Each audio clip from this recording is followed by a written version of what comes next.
Going into the 10th, if Walter converts this 10-pin, he'll lead Shady by 2 pins, but cannot shut him out.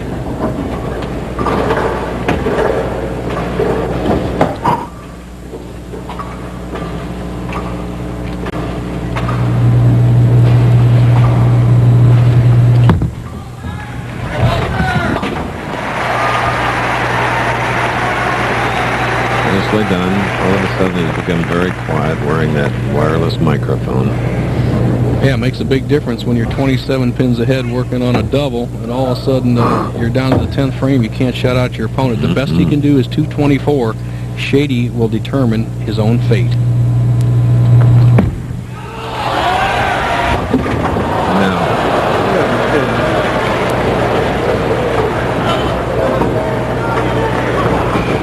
It and it didn't hook back.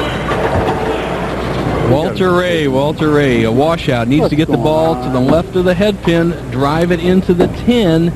If he does not convert this spare, he'll finish with 199 or 198. Shady can win with just a mark. Sure.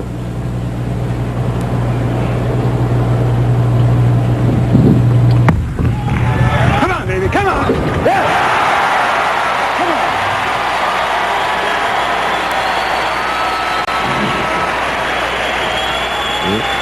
Walter Ray Williams, Jr.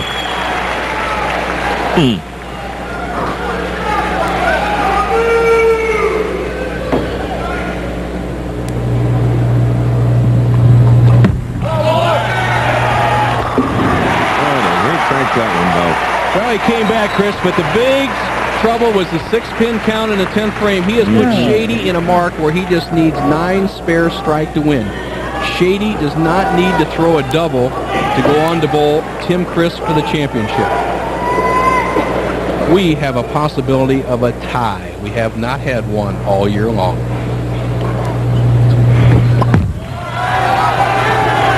Yes!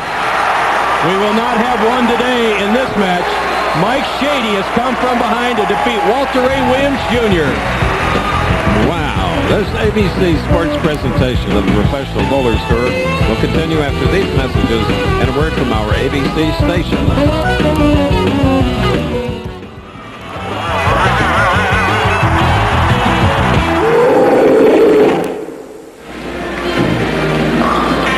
Well, first it was George Branham who won, and then Mike Shady has won the last 2, including a 9-strike win over Walter Ray Williams, Jr. Shady goes in against their tournament leader, Tim Criss. Arena setting, excitement for everyone, including the players. Well, Chris, we're going to have a new winner this year, and I think the question to be answered is, can Mike Shady keep coming from behind as he played out his last straw of clutching a match out? And number 2, Tim Criss, as nobody has won from the number 1 position on the PBA Tour, and can he break that string today? Here's a little fellow that I've enjoyed watching out here today, other than the bowlers. He's called Shady, and he's the Erie Otters mascot. Boy, is he active. I don't know where he gets his energy under the uniform that has to be hotter than hot. But here's a hot bowler, Mike Shady. And he's been a winner out here. He's experienced the winner's circle.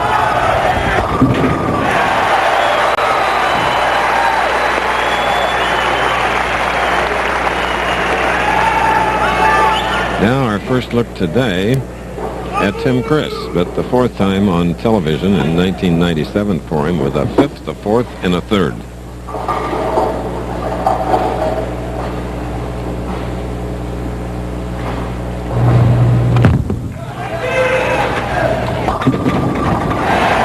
In match play, he beat Steve Jaros and Mike Shady.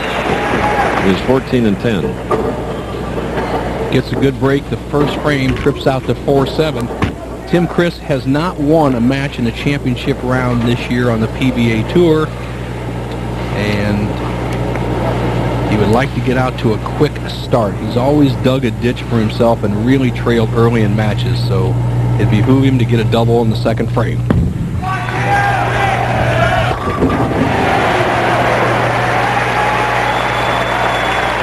All right. 9 strikes for Mike Shady in his victory over Walter Ray, shooting at .232.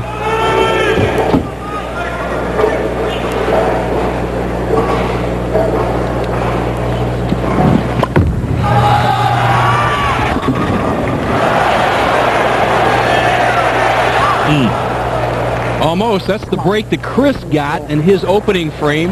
He tripped out the 4-pin with a 2-pin. Now watch the action of the 2-pin. The 3rd pin on the left-hand part of your screen. It goes to the left sideboard, trips around, gets a little help from the 9, does not take out the 4, an easy spare. Okay. Bob Learn Jr.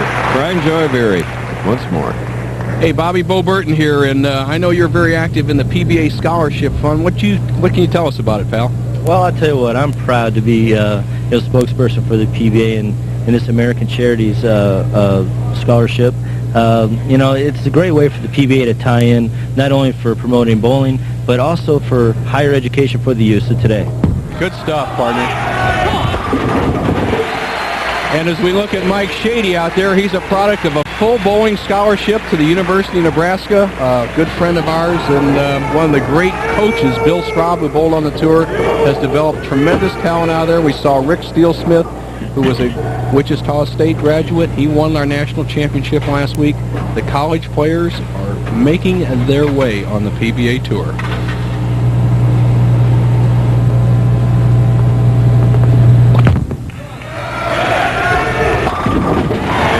Criss of Bel Air, Maryland, is more a product of the regional play. He's won 8 titles regionally, but searching for that first national. Off to a good start. I guess perfect is as good as you can get, huh, partner? It is. Like you. Last time I had 3 in a row. Maybe you're 1050? About 10 years ago.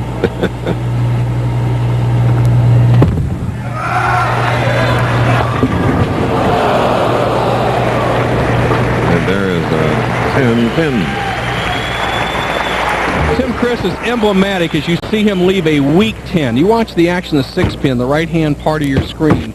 He's emblematic of the new type of player that's hitting the tour. It's the stroker type, smooth stroke. They have what we call a soft hand. They don't try to overpower it, saying like a Kelly Kaufman. Keep it in play and let the ball do the work. All right, this is the championship game. Early in the game, but we'll be back. The Professional Bowlers Tour on ABC Sports. Brought to you by Kellogg's, with good taste, nutrition, and value. The best you each morning from Kellogg's. Bud Light. If you want great taste that won't fill you up and never lets you down, make it a Bud Light. And Ebonite. Bowl to win.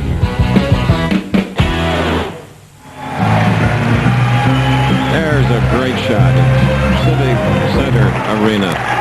And the man that's won 2 matches to get into the finals.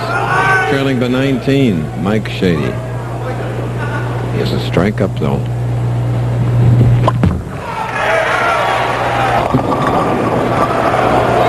Come on, make a shot.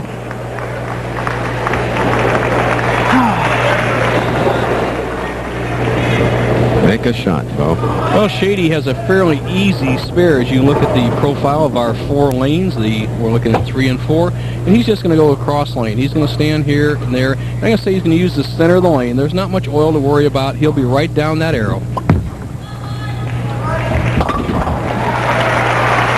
Okay. Erie Civic Center. Managing director here, Bo, is a great guy named Casey Wells.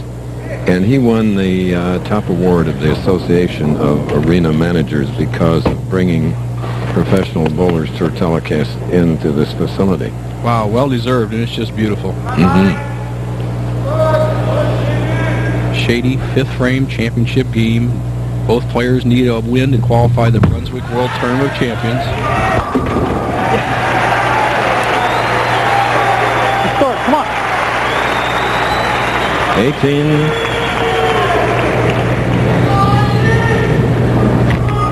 For the fans that have watched the PBA Tour for many of its 36 years, remember the great Tom Hennessy from St. Louis? Here's a clone of Tom Hennessy right out there right now. Smooth stroking Tim Criss.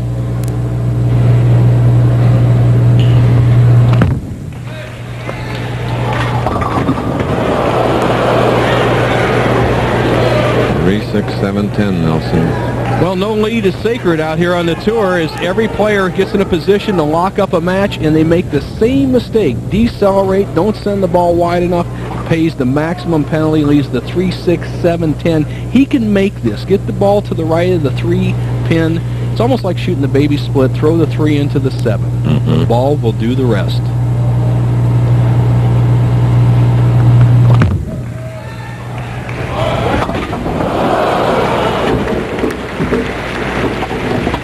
All right, Tim Criss with a mistake opens the door. His lead went from a potential 29 to now he is just 3 pins ahead. Sherry Criss a little disturbed with that last shot by her husband in the 5th frame. It's so important for the wives, you know, especially when their guys work so hard and hasn't gotten that first PBA win. He'll get one. Will it be today? 5 frames from now? We'll know.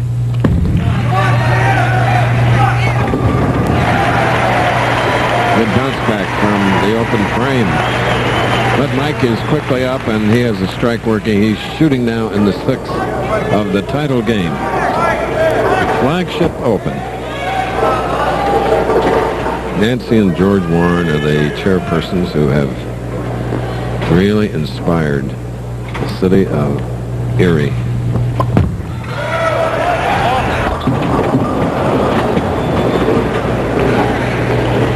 Well, both these players are showing what I've known for years, Criss. Unless you're on a real hot streak, a player has a tendency to pull the ball under pressure. As we're coming down the home stretch for the championship, both players pulling the ball left of target. And one thing these players both do very well is they extend through the shot. They give it a long arm shot. And under pressure, it always helps to accentuate that follow-through. Reach long with that shot. It'll cut down the pull. Good concentration. And here we go once again to Bob Learn Jr.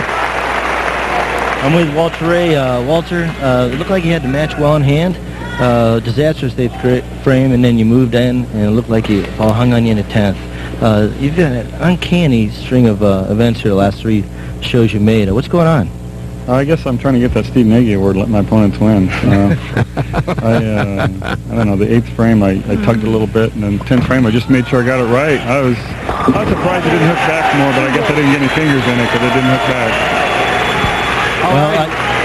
Sorry, Bob.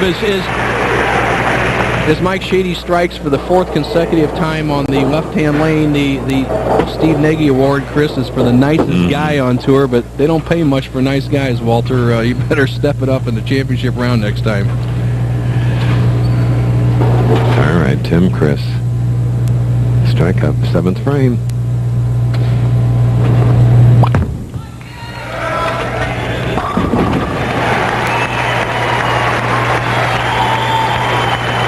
Lots of intensity, like the intensity on the faces of Kirk Von Kruger and Dave Schroeder, who are running this show.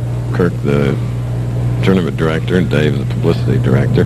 And Bobby Dinkins, another PBA official, has been entertaining the people here when we go away for commercials. Very funny guy.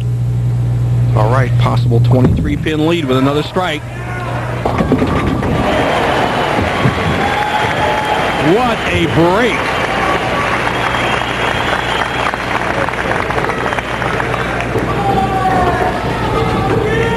Mike Shady far from out of this match. His opponent Tim Criss going at a 2:23 pace.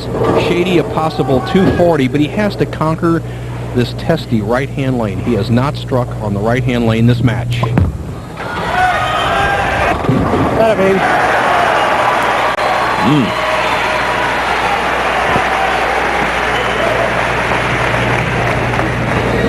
He's put himself right back in the championship. One more strike, and it would be just a 3-pin lead for tournament leader Tim Criss. And Kerry knows it, his wife, along the left side of the lanes as we look on.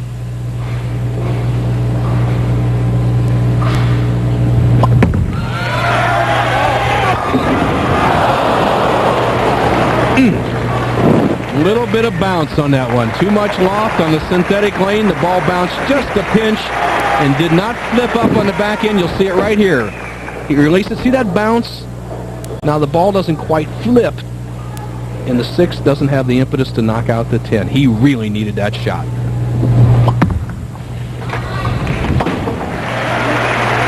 And Bo, while I have a moment, I want to say to the ESPN ESPY winner, Bob Learn Jr., that it was fun to have him help us out today.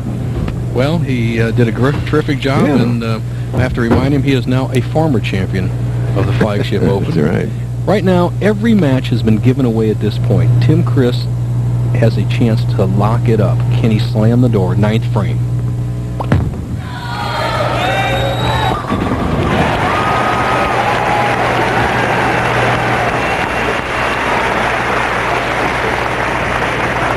.24-pin lead going into the 10th. All he needs is a real solid count, a 9 count on the first ball to lock up his first PBA title. But we've seen stranger things happen all year long on ABC. The tournament leader has never won a match.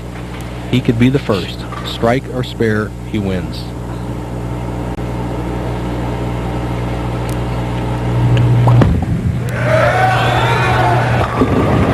Championship.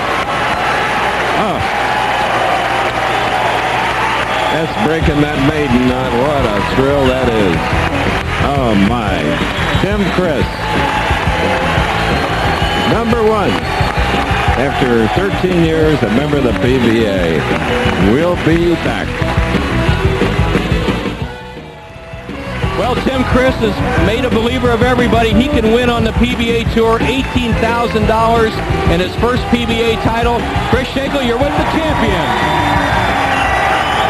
Standing and cheering, all these fans, Tim, and including the runner-up. Look at Mike Shady applaud you. It's great. Mike bowled all week. He doesn't bowl out here full time, but when he comes out here, he's always a factor. He's a great bowler. And how about these Erie fans? Aren't they great? They're the best. And what about Sherry, Criss? Sherry? What? What do you mean, what? You just won your first PBA title. I'm just so happy for him. He's worked so hard, and we've waited so long, and I'm just very proud of him. You were never worried today. Oh, yeah, I was. Right now, I'll give you both a break to catch your breath. Nancy and George Warren are the chairpersons here, and always have been, and they have a beautiful trophy and a check. So, Nancy? Here you go, Tim. Congratulations, and welcome to the Flagship Champions. Thank you. Okay, George. Tim, congratulations. It's an honor to give you a check. I'd like to say one thing. Erie brings out the best of the PBA, and you're one of them. Your schedule now. I plan on bowling the rest of them, including next year's Tournament of Champions. This will put some money into that bank, won't it? It always helps. You'll have a few, I see you got a few things here that will get you a little more. Yeah, it all adds up. How much more? Quite a bit. How much? I'd rather not talk about it. It's not dirty to talk about money. Anyway, we'll see you next week in Long Island, the Bud Light Championship. Congratulations again, Tim. Thanks, Nancy, George, and Sherry. Goodbye. Today's telecast of the Professional Bowlers Tour was produced by Carol Letty, directed by Norm Sammons, technical director Michael Carmen, associate director Freddie Jeff King, production manager Lynn Catton, technical operations manager Richard Reed, stage coordinator Tom Gatewood, assistant to the producer Brian Swilinski. Stay tuned now for some of the legends of golf in the tradition, presented by Country